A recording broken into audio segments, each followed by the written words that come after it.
You're watching CarTelltv and I'm Simone. The Ioniq is Hyundai's introduction to the world of electrification.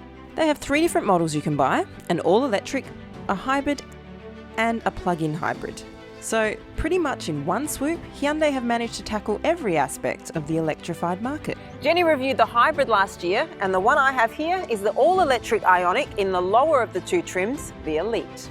The hybrid and plug-in hybrid versions give more range, but still, it's just cool to see an all-electric car which is affordable and relatively practical. So sit back and relax and I'll go through everything you're going to want to know about this all-electric offering from Hyundai so you can work out whether or not you're really ready to take the electric plunge, and if so, is the Ioniq right for you? We shall see. Design-wise, I don't understand this shape. I really don't. There's some very nice and modern features on the outside, such as this massive grille space cover, which I'm told also comes in black. I think that would look nicer. The other 2 versions get an actual grille. The Ioniq gets cool headlights, nice lip spoiler, an elegant solution for different colour combinations. All that is okay, but the overall shape still has that Prius-derived rear side section that overshadows everything else. Last year we reviewed the 2018 hybrid version with a point of comparing it to the Prius, and we praised how car-like it was. Compared to the Prius, once again. Compared to other cars, I really don't understand why the quirk at the back. Instead of being elegant and modern, it just looks a bit clumsy.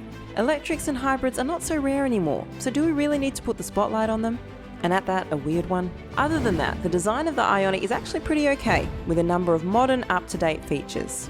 And apparently this body shape is streamlined for improved aerodynamics. So it's got that going for it. Being the electric version, there is no engine, but there's an electric motor with 88 kilowatts of power and range leading 295 newton meters of torque. I'll talk more about the torque when I get behind the wheel. Before that, I should tell you that it has a 28 kilowatt battery that is good for 280 kilometers of range on NEDC and ADR tests, and 230 kilometers of something that Hyundai calls real-world range. If you're charging it on a 240 volt standard, then it takes 4 hours and 25 minutes. So this is the standard charger that Hyundai supplied me with.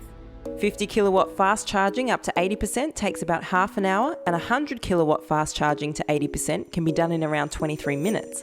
Honestly, each of these 3 figures is pretty good.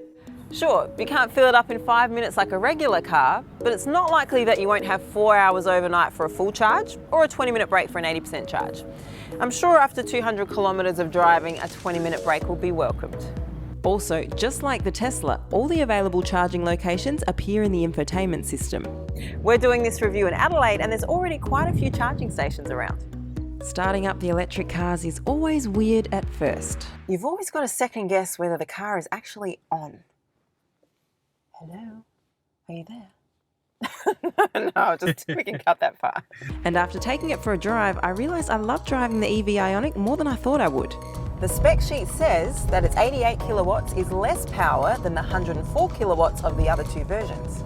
However, in both of those, torque is significantly lower and it comes up higher in the RPM range. So you're not very likely to use either the total power nor the torque very often. The EV has all 295 newton meters available from 0 RPM, and that makes a huge difference. The car is agile, it responds to the pedal with joy, and it gives a push that is actually a bit sporty at times. Look, don't think I'm getting carried away here.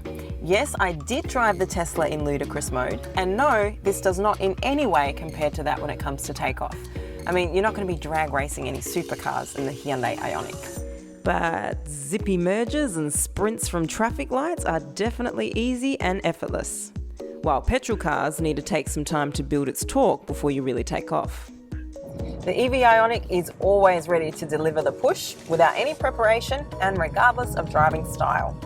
And all that while driving economically and gliding almost noiselessly. I say almost noiseless because the car itself doesn't make that much noise, but there is a lot more road noise than I would like. Again, this is in comparison to the $300,000 Tesla that I drove. Steering feel is also pretty good for this class and definitely better than that of the Prius. The battery is placed low for lower centre of gravity. If you want to drive aggressively and cut curves, in the appropriate venue of course, then you will notice the weight of the battery, but it actually makes the car feel planted and will give you more confidence. Another nice feature is the adjustment of regenerative braking power, which is close to letting you drive with one pedal alone. It's done using these paddle shifters. Now, they may take you a little while to get used to, but once you do, you're going to wish that they were in all cars. What a great way to feel like you're actively contributing to charging the battery. Gear selector is composed of several buttons, which is a nice option, having in mind the single front gear setup. It's small, neat and quirky, but this time in a good way. I think it looks good, it doesn't take up much room and it's easy to use. In fact, let us know what you think of buttons as gears in the comments. On the inside, the car is great. They haven't gone overboard, making it look like something out of an 80s sci-fi movie. The Ioniq looks very similar to conventional and well-established models such as the i30. There's a heap of seat and steering column adjustments, which means it's easy to find the right seating position in your electric-propelled Hyundai. Add to this thin A-pillars and generously proportioned side mirrors, and there should be literally no problem with driving position for anyone. The 8-inch touchscreen is well positioned and it features Apple CarPlay and Android Auto and satellite navigation with sooner live traffic updates. Its interface is familiar from other Hyundai vehicles, meaning it's polished and proven. The central console bin is pretty big and it even hosts a charging point, and another bin next to the gear selector, which is a wireless charging point in the premium trim. A very deep tray between the central console and the dashboard, and of course a glove box, so there's plenty of storage space. Rear space is pretty good also. 2 adults will love it, 3 will hate it, but that goes for any car in this class. Okay, so one of the many advantages of electric cars is there's no transmission tunnel, so the middle rear passenger is meant to get more room. Here, I'm not really sure if I can say that that's the case. Legroom is awesome, headroom is good enough, although I did expect a bit more, having in mind the disliked bulk behind the C-pillar. Still, 2 normal-sized adults should have no issues, so for children, the space in the rear is massive. Rear air vents and cup holders are standard, but I am surprised that there are no rear charging points. As for the cargo space, there are 351 litres of it in the electric version, while the hybrid has 456 litres of space. The plug-in version has the least space, 341 litres.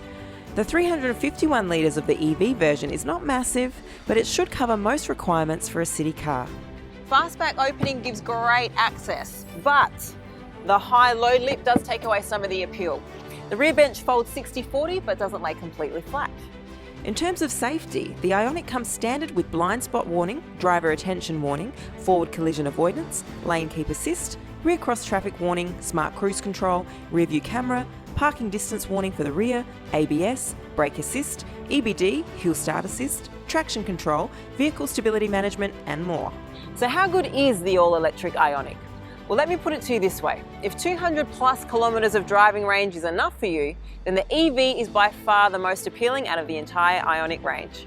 It drives better than the other two, it's more affordable to run, it's large enough to be practical, but it's also compact enough for city driving and parking, it's packed with safety and comfort features, and with an 8-year battery warranty, it gives a peace of mind. Prices for the all-electric Hyundai Ioniq start from just under $50,000. Making it one of the most affordable all-electric cars available in Australia. It might actually be the car that brings EVs to the mainstream of the Australian automotive industry. Thanks for watching Cartell TV. Make sure you subscribe to our channel, and if you're thinking of buying an electric car or any car, make sure you visit our friends at cleverbuyers.com.au and let the dealers come to you with their best quote.